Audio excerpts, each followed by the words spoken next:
The boys from the Emerald City head to Scotiabank Arena to face off against your Toronto Maple Leafs. Welcome to Live from Morning Skate. I'm Scott Willats, is joined by Becky Kellar, of course, the gold medalist. And before we get into the blue and white, let's give a big shout out to Team Canada World Juniors game. Of course, one of those games, whenever we play against the Americans, it's must-see TV. You've been a part of those games. Before we talk about the Bloods, what is it like being a part of those?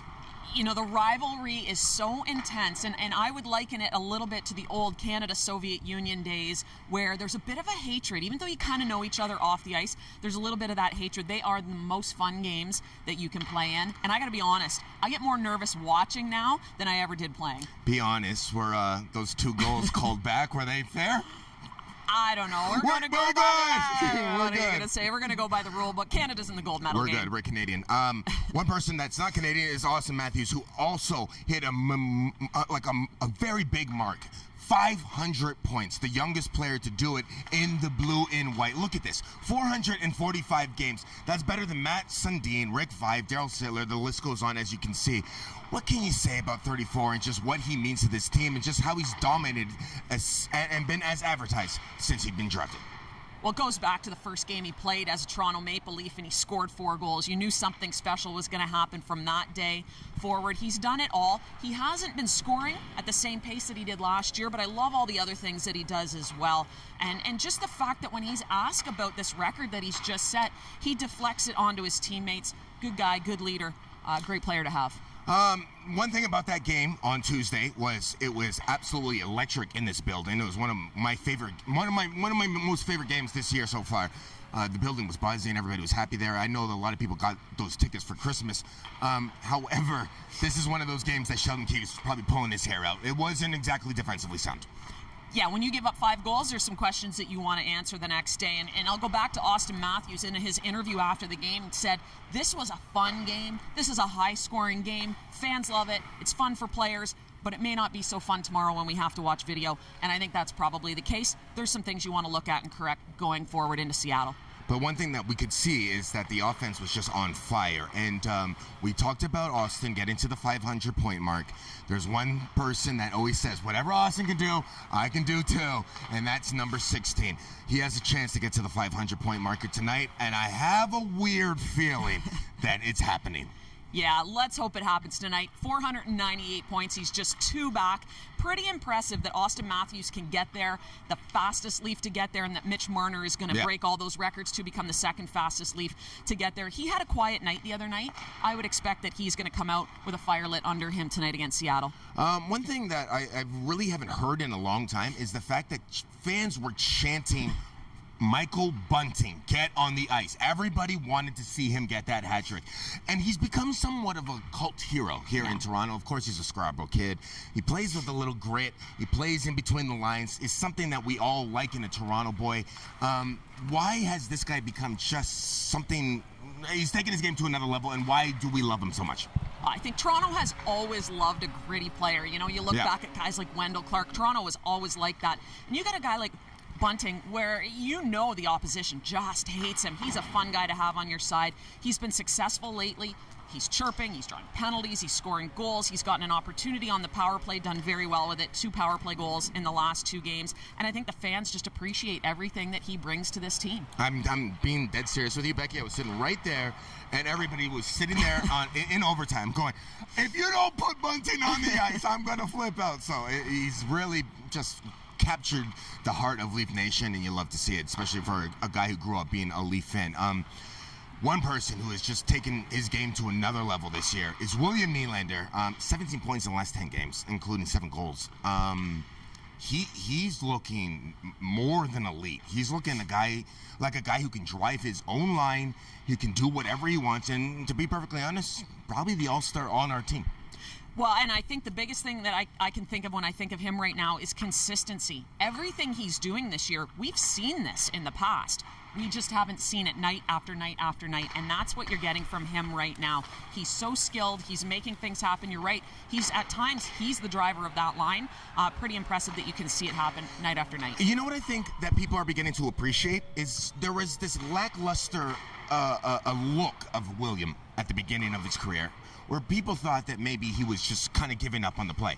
But you're beginning to see that his hockey IQ is higher than you think, because he gets that puck back, and I'm very in awe of the way that he is just kind of dominating the play. And I think you also see it in the way he skates. He's very fast, but his stride's very efficient. So sometimes you don't think he's moving, and then you realize, yeah, he really is. So he doesn't have that really quick, kind of choppy stride. So sometimes I think people misconstrue that he's not trying for the way he skates, the way he moves around the ice. And here on Live in the Morning Skate, we always see it. He is the first one on the ice whenever it's up, whenever he's available to be here. He is the first one on the ice. We love to see it.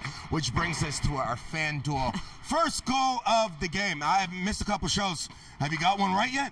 I'm still on the schneid, but you know what? I'm getting closer. Okay. Listen, I picked Yarncroc last game, and he had a beautiful chance. So I feel that I'm getting a little closer, but I think tonight's my night, because I'm going Mitch Marner. He's 2 away. I'm hoping he gets 2 points, but I'm going to start him off with a goal. First goal. He didn't have a shot last game. So again, I think if he sees that stat line, he knows that. He's going to come out on the ice. He's going to be shooting the puck. I'm going to put him down for the first goal. You know what? That's a good pick, because there was that one power play where he literally danced around the entire defense for maybe 20 seconds, and he wanted to shoot it, but he just, he's always kind of the playmaker. Well, I hope that's your son's pick, because your kids are always yelling at us. I've cut them out. I'm going with Michael Bunting. There's just something about him right now. You know when a player just feels it, and you know when there's momentum. There ain't no momentum like momentum, as they say. It just feels like he has hit the right spot. They're juggling him throughout the lines, but it feels like whatever line he's in, he seems to make things happen, and he's playing with a lot of confidence. So I'm going with Michael Bunting. Let's talk about the Seattle Kraken. Surprising. First of all, congratulations. They're going to be hosting the Winter Classic of 2024. Or next Winter Classic. Yeah, 2024. I think that's right. I'm not good with math. But it'll be them versus Vegas, the two expansion teams, the two recent expansion teams. Third in the Pacific. Were you expecting this from them? I don't think anyone was expecting this from them, but the one thing I will say is I don't think anyone was expecting them to be quite as bad as they were last year. So that's kind of really set up the lack of expectation on them this year. So pretty impressive that they're sitting third in the Pacific. They were last in the Pacific last year. They're sitting in a playoff spot. So this is a team that is certainly a lot better than the version of them that we saw last year. So we're 2-0 against them. What do we have an inside information, because Giordano and Yarncroc play for them? I mean, it's kind of hard to know what this team is, but we do have some insiders. Yeah, you got a couple guys that played for them, but this is a vastly different team than it was last year. And I think the biggest difference comes in the fact that they're scoring goals this year. Last year, they really weren't able to put pucks in the net. This year, they are one of the best teams offensively. I think they're sitting 5th in the league for goals for per game. So this is a team that you're going to want to shut down, play a better defensive game than we saw against St. Louis for sure. Yeah, it's kind of a cast of characters that don't really jump out at you, but as you can see, they're putting up, they're being productive. McCain is one of those players that I love to watch. He's actually a really good player. And Jordan Eberle, of course, we're talking about World Juniors. Well, you can't think about World Juniors without thinking about Jordan Eberle. One thing that they're not good at is their PK, and our power play has been dominant. Tonight has to be one of those days where if they go down a man, we got to capitalize. One of the worst penalty kills in the league, and their goaltending, which was one of their big issues last year, is still kind of below average. So I think there's a couple places that the Leafs can really take advantage. Their power play's been ticking, and one of the things that we've actually seen as of late is the fact that they've used 2 power plays, and both power plays have been effective. But you see the Auston Matthews, the Nylander, Marner, Tavares, and now Bunting on that first unit, the 5 forwards. Still not sure I love it, but hey, you know what? It seems to be clicking right now. They've been putting pucks in the net. And then when they come off the ice, now that Riley's back, you see the second unit that has 2 defensemen on it. I was going to say, both are little. There is a secret beef here. I can hear it already. I'm liking the second unit, Scotty. 2 defensemen on that unit. But, you get 2 different looks, and they've both been productive. So when you're sitting there and you watch a team that has a power play unit with 5 forwards, and they get a shorty scored on them, what are you saying to your kids there? You're not saying anything. You're looking at the coach like, hey, I told you so. It's an interesting thing. I've been on a team that had 5 forwards on the power play, and the one thing I can say for certain is there's not a lot of room at the defensive end of the bench when that happens. So you're quite happy when you can jump over the boards, free up a little bit of space. But it's been effective. Yeah. Two last questions. Number one, are we a fan of the jerseys? Seattle's? Yeah, I don't mind them. I mean, I haven't given them a lot of thought. They're different. They're not. I kind of like the classic kind of Leaf style, but hey, they're okay. And number 2, congratulations to Mo, who just got engaged to his girlfriend Tessa Virtue, which is, of course, going to be the best skater of all time.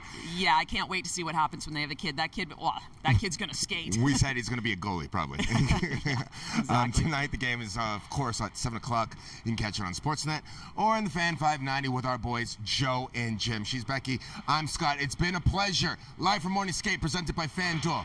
And as always, go Leafs go.